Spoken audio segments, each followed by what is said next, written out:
네, 안녕하십니까. 오랜만에 뵙겠습니다. 네, 심포지엄 사회를 맡은 울산광역시 자원봉사센터 강호근 과장입니다. 오늘 심포지엄은 지난 10월 달에 개최되었었죠. 여기 계신 분들이 다 주역인데요.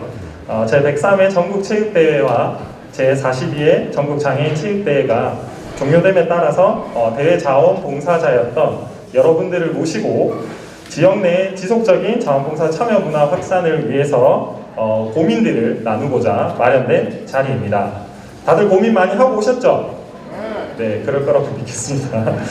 네, 오늘의 일정을 간략히 말씀드리겠습니다. 대회 운영 성과를 바탕으로 해서 각 주제에 대한 발표가 이어집니다. 이후에 경청하신 여러분들과 또 의견을 소통하는 시간들로 되어 있고요. 모든 심포지엄이 끝나고 나면 오차는 시간을 좀 가지시면서 못다한 이야기를 나누면서 심포지엄 마치도록 하겠습니다. 그러면 시작에 앞서 국민 의례가 있겠습니다. 모두 일어서서 정면 국기를 항해해 주시기 바랍니다. 네, 국기에 대한 경례.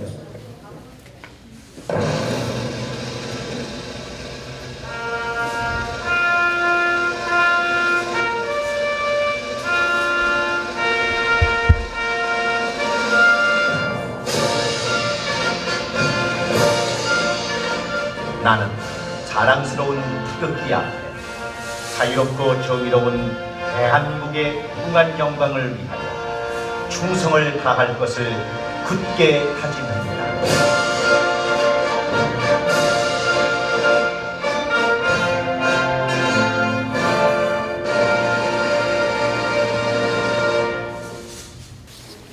모두 자리에 앉아주시기 바랍니다.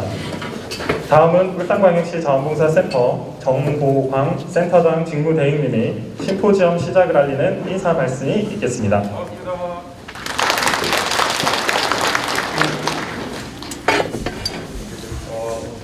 아침 일찍 이제 저희가 행사를 하다 보니까 대구에서 또 와주신 우리 윤자 국장님, 저희 동료이기도 하고 자원봉사센터에서 입장에서도 발표를 잘해주실 거라 믿습니다. 그리고 지역 최고의 전문가이신 우리 춘해보건대학교 이순영 교수님 좌장 맡아주셔서 감사드립니다. 연말이라 일정이 너무 많으셔가지고 바쁘실 텐데 사회복지장애인 정책특별보좌관이신 김병수 특보님께서도 또 오늘 특별히 발표에 참여해 주셔서 너무 감사드립니다. 전국체전 장애인체전 기간 동안 13일의 열정들을 전부 여러분들 없었으면 저희가 잘 해낼 수 없었습니다. 센터 입장에서 너무너무 감사드린다는 말씀드리고, 공부를 열심히 해야 점심 식사 시간도 아주 맛있다고 학생들이 그러더라고요. 여러분들 조금 집중하기 어려운 환경이긴 합니다만 어렵게 전문가들 오셨으니까 공부 열심히 하시고, 그리고 식사도 맛있게 하시고, 오늘 전국체전 장애인체전 수고했던 서로 격려하고 좋은 성과의 자리가 됐으면 좋겠습니다. 고맙습니다.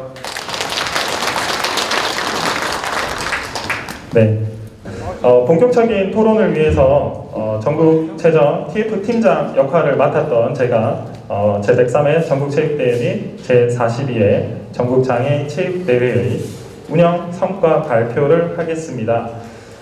발표에 앞서서 저희가 13일간의 여정 속에서 자원봉사 하시는 분들이 이제 최대 19일 정도에서 또 13일 또 한 3일 정도 하신 분들도 있지만, 저희는 이 10월달 전국체전을 위해서 올해 2월부터 또 좀 길게 보자면 지난해 12월부터 저희가 계획을 세우고 하는 과정들이 있었습니다. 전체 추진되는 상황들을 짧은 영상으로 만들었으니까 우선 보고 시작하도록 하겠습니다.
전국체전 자원봉사 활동 관련해서 저희가 운영 방향이 있었습니다. 운영 방향은 시민들의 자원봉사 참여에 대한 관심 증대, 또 자원봉사 그로 인한 자원봉사 참여 문화를 조성하고 성공적인 대회를 개최하자는 부분이고요. 그래서 13일 동안 진행을 했었죠. 네, 단계별로 운영 상황들을 보면 계획부터 준비 단계를 시작해서 아까 보셨던 바와 같이 12월 자원봉사 대축제와 연계된 회단식까지 해서 이렇게 지금 진행이 되고 있고요. 얼마 전까지 이제 여기 참여하셨던 분들의 자원봉사 실적과 참여하셨던 부분들의 실비 지급까지 다 마무리가 되었습니다. 네, 원활한 업무 체계를 위한 조직화 작업을 우선 진행을 했는데요. 전국체전 TF팀을 구성을 했습니다. 전국체전 자원봉사 TF팀은 기존 자원봉사 센터의 직원 3명과 또 신규 직원 3명을 채용을 함으로써 총 6명이 좀 진행을 했고요. 그 가운데 또 저희 센터 직원들이 조금 더 지원을 해서 최대 8명에서 9명 정도까지 계속적인 자원봉사 운영 관리를 진행하였습니다. 이렇게 하는 부분들이 많은 인원들이 있다 보니까 저희가 좀 효율적으로 해야 된다라고 생각을 했거든요. 그래서 스마트 자원봉사 관리 시스템 구축을 시작을 했습니다. 3월달에 좀 구축을 해서 4월달 테스트까지 마치고 나서 이제 5월달에 본격적으로 운영이 되었는데요. 이 부분에서 좀 많이 힘들어 하시는 분들이 많으셨어요. 이렇게 요즘 다 스마트화 되어 있는데 QR코드로 출석 체크를 해야 되는 상황들, 그리고 내가 익숙하지 않은 것들을 해야 되는 것 때문에 자원봉사 센터로 민원 문의가 굉장히 많았습니다. 그럼에도 불구하고 저희가 스마트하게 하지 않으면 아까 보셨던 것처럼 전체 경기장이 타 지역까지 하면 전국체전, 장애체전은 115개 경기장입니다. 거기에 저희 관리자가 한 명씩 다 갈 수는 없잖아요. 그래서 불가피하게 이런 시스템을 좀 사용을 하게 되었고요. 이 시스템은 원스톱 통합 관리의 기능을 합니다. 신청부터 교육, 배치, 크게 보면 이렇게 있고요. 보이지 않는 부분으로 보면 선생님들의 여기 계시는 자원봉사자분들의 자원봉사 시간까지 자동으로 계산이 되어서 이분이 몇 월 며칠 어느 장소에서 몇 분에 시작, 몇 분에 퇴근, 활동 종료 이렇게까지 다 체킹이 되어서 저희가 좀 더 빨리 자원봉사자분들의 자원봉사 시간이라던가 그리고 실비 지급이라든가 이런 부분들이 원활하게 좀 진행이 될 수 있었습니다. 이런 시스템을 구축하고 나서는 이제 자원봉사자들 안내를 하고 모집을 해야 되잖아요. 그래서 저희가 좀 맞춤 홍보 전략을 좀 이용을 하였고요. 대중 매체를 통한 광고뿐만 아니라 온라인 활동, 오프라인 활동을 좀 진행을 했습니다. 아마 신청 동기에 보니까 오프라인으로 이렇게 좀 많이들 보시고 또 대중 매체로 많이 보시고 신청을 하셨더라고요. 근데 젊은 층 같은 경우에 요즘 MZ세대라고 하잖아요. 젊은 층 같은 경우에는 이제 온라인을 통한 좀 홍보 효과들이 굉장히 컸다라고 저희 내부적으로 좀 분석을 하고 있습니다. 그래서 성공적으로 저희가 모집을 완료했습니다. 무려 전국체전 같은 경우에는 목표 인원 대비 102%, 그리고 장애인체전 같은 경우에는 목표 대비 138%의 자원봉사자들 신청을 해서 완료가 되었고요. 이렇게 모집된 인원들 대상으로 해서 저희가 선발 교육 과정들이 있었죠. 선발 과정도 굉장히 많은 고민들이 있었습니다. 어떻게 하면 한 번이라도 좀 움직이는 횟수를 줄일까라는 부분들, 또 그렇게 하지 않고 또 많은 인원들에 대한 사전 확인을 할까라는 부분들 굉장히 깊은 고민이 있었고요. 그래서 또 1차는 온라인 설문 면접을 진행을 했었고요. 그 뒤에 이제 리더를 뽑기 위한 대면 면접도 진행을 했었습니다. 그리고 여러분들에게 교육도 많이 제공이 되었는데요. 온라인 교육과 오프라인 교육을 좀 병행해서 했습니다. 이게 아직까지 코로나 상황이라는 부분들이 그 당시에는 더 컸기 때문에 저희가 준비하는 과정에서 문제가 발생하면 되지 않겠다라는 부분에서 온라인 교육을 우선 기본적인 거는 진행을 했었고요. 이후에 꼭 필요한 CPR 교육이라던가 그다음에 장애 유형별 이렇게 보조하는 방법이라던가 이런 것들은 눈으로 보면서 직접 실습을 해 봤어야 되기 때문에 오프라인으로 진행을 했었고요. 그리고 모두가 좀 알고 계셔야 되는 친절 교육 굉장히 중요하죠. 그리고 성인지 감수성 교육 같은 경우에도 오프라인으로 진행을 하였습니다.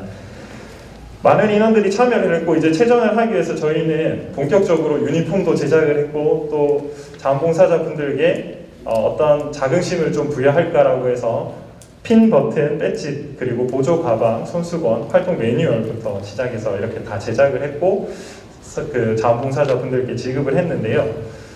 보니까 핀 버튼 되게 굉장히 배지 되게 자랑스러워 하시더라고요. 그래서 아직까지 가지고 계시는 분들도 있고, 얼마 전에 다른 자원봉사 현장에서 이 보조 가방에 핀 버튼을 막 다 붙이신 자원봉사자들 볼 때 아, 성공 최전이 맞구나 라는 생각을 좀 가지게 되었습니다. 네, 이렇게 저희가 발대식 하는 날 이 모든 물품들을 지급을 했었죠. 그래서 성공적인 또 발대식으로 좀 진행이 되었었고요. 10월 1일 날 기억나세요? 정말 그날 그저 날씨가 네, 어떻게 그렇게 더울 수 있는지 네, 저도 그날 다 얼굴이 익어가지고 네, 그렇습니다. 그 자원봉사자분들 이 자리를 위해서 다시 한번 그날 너무 기다리시고 또 이렇게 많은 의원들이 함께 하는 자리에서 자리에 참여해 주셔서 감사하고요. 이후에 이제 본격적인 체전이 진행됐죠. 사전 경기가 있어서 사전 경기부터 참여하신 분들도 있습니다. 9월 21일부터 해서 참여하신 분들도 있고 또 대회가 시작하는 10월 7일부터 참여하신 분들도 있는데요.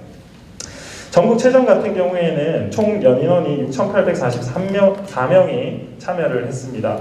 모든 경기장 안내소마다 자원봉사자들이 다 배치가 되어서 각종 활동들을 좀 다양한 활동들을 진행을 했었죠. 대표적으로는 경기 운영을 지원하는 역할과 또 관람객의 편의를 제공하는 역할들이 주 담당이었고요. 일부 경기장에서는 샤프롱이라는 도핑 검사에 지원하는 부분들도 진행을 했었습니다. 경기 일정이나 경기장의 상황에 따라서 굉장히 다들 힘들었다라고 평가를 하고 있습니다. 처음에 물도 없어서 좀 더 많이 힘드셨다라고 저희가 판단을 하고 있고요. 이후에 장애인체전은 조금 더 개선을 했습니다. 그래서 장애인체전에는 연인원 4,800여 명 정도가 참여를 하셨는데 장애인체전에 참여하셨던 분들이 더 보람을 많이 느꼈다라는 평가들이 많습니다. 네, 이거는 이제 직접적으로 선수들을 대면해서 지원하는 역할들이 많았다라고 좀 보고 있고요. 이러한 부분에서 울산광역시 자원봉사센터가 이번 전국체전, 장애인체전을 계기로 해서 특별한 성과를 가지고 있습니다. 우선 아까 보셨던 것처럼 최단기간 모집이 완료되었습니다. 코로나 이전인 2019년 서울에서 진행된 부분에는 서울에서의 대회는 68일간 자원봉사자를 모집했는데 목표 인원을 겨우 달성을 했고요. 경상북도 2020년도에 해야 되는데 한 차례 수년이 됐죠. 그래서 21년도에는 52일 정도가 소요되었습니다. 물론 규모는 이때는 학생부, 고등부만 했기 때문에 규모가 저희의 거의 3분의 1 정도 수준이었음에도 불구하고 인원이 모집이 좀 어려웠다고 하더라고요. 그리고 최다 청년 참여율입니다. 20, 30대 참여율이 굉장히 다른 지역에 비해서 조금 높았다라고 평가가 되어지고 있고요. 다른 지역 평균은 거의 20% 미만인데 저희는 28% 정도 모집이 되었습니다. 그리고 최고 개인 신청률입니다.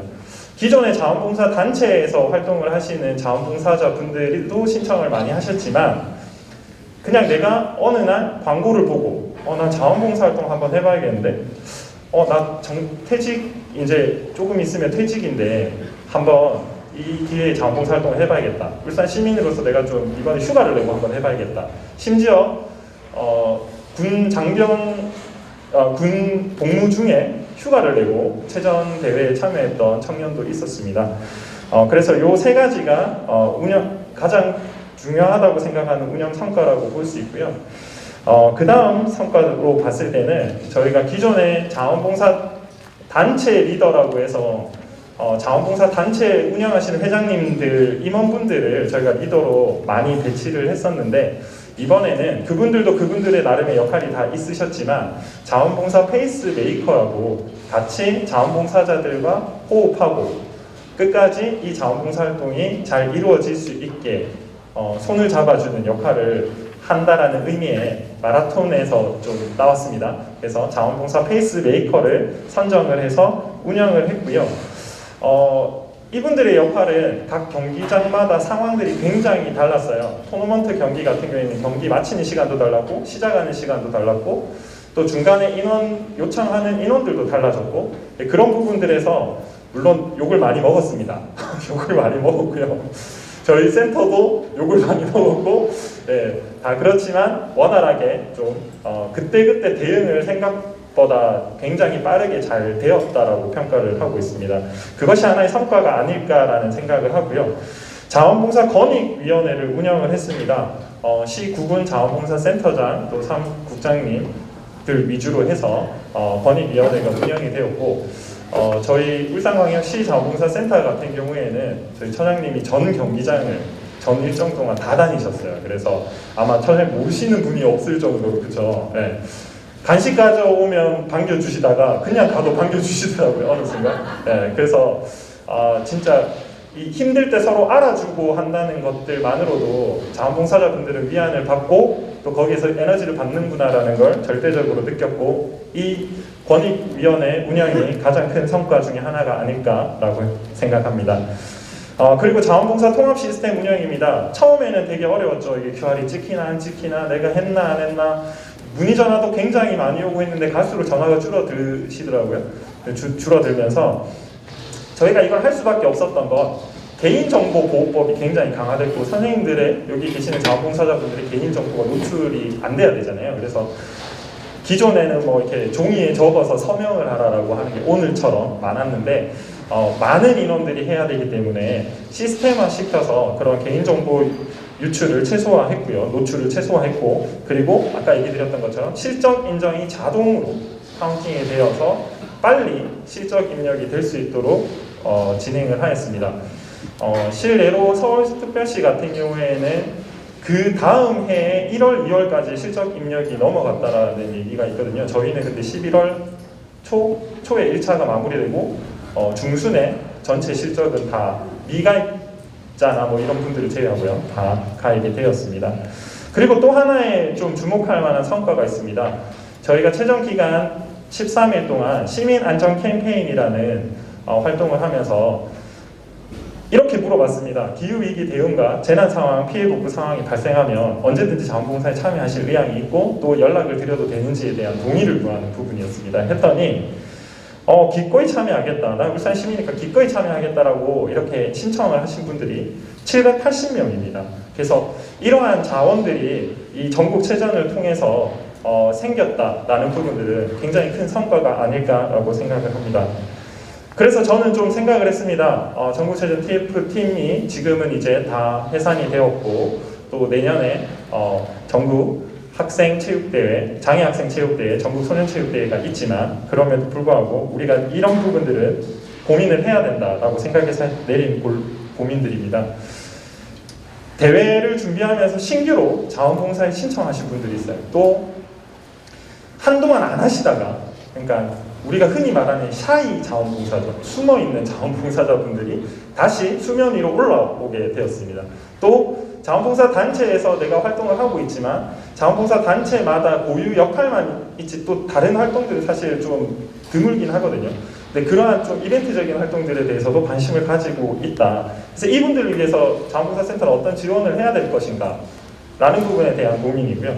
두 번째는 그렇다면 이런 자원봉사 활동을 더 많이 만들어내거나 해야 되는 부분은 반드시 필요할 것 같은데 어떻게 하면 지역사회의 연결고리들을 좀 많이 만들어낼까? 또 진짜 이런 부분들을 원하시긴 할까? 이런 부분들에 대한 고민. 그리고 자원봉사센터가 지금 아까 저희가 시민안전 캠페인으로 해서 기후위기 대응이나 재난 상황에서 피해 복구 활동 말씀을 드렸잖아요. 자원봉사센터의 역할이 이제 굉장히 확장되고 있습니다. 센터 직원들 간에는 심지어 이런 얘기도 합니다. 와, 전쟁 나도 자원봉사자 필요하니까 자원봉사자 모집해야겠는데? 이런 얘기를 할 정도입니다. 그러니까 그만큼 자원봉사센터의 역할과 기능들이 확장되어 가고 있는 상황에서 우리의 가장 큰 자산이라고 볼 수 있는 자원봉사자 여러분들하고 어떻게 또 이것들을 그림을 그려서 나갈까라는 부분에 대한 고민들을 오늘 여러분들과 같이 하려고 합니다. 그래서 이따가 토론 다 끝나고 나면 이야기들 많이 나눠주시면 감사하겠습니다. 정말 함께 해준 여러분들 너무너무 고생 많이 하셨고요. 나 자신과 서로를 위한 격려와 감사의 박수를 이 자리를 빌어서 같이 이렇게 좀 한번 해볼까요? 네.